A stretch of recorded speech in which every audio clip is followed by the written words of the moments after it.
I recently had a moment of melancholy as I realized I was watching my son's last Christmas concert at his school.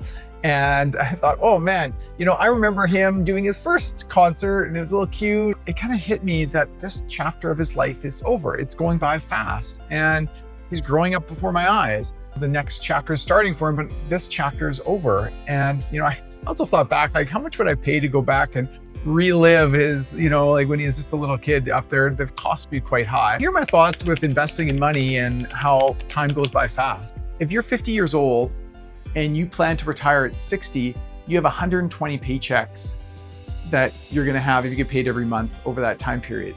If you're not where you want to be financially, start buckling down, start making some changes, and start putting some money away because it's gonna go by fast. And before you know it, your retirement's gonna be there, or you might have to push retirement because you haven't saved enough money. Point number 2 is the movie About Time is one of my favorites. And in the movie, the main character has the ability to go back and relive a moment. He would, relive a day. As he gets older and matures, he realizes the secret to life and happiness is not reliving that day over without the stresses, knowing how it's going to work out, but just enjoying the day, seizing the day and experiencing it with just an awe of excitement. I think that's a great analogy for life, right? We worry about so much in life and how much of it has no effect on our life. Here's a great exercise. If you're going through a period of stress, like you're really stressed out, you've lost an account or something's happened, write down how you're feeling and put it on your calendar for a month ahead.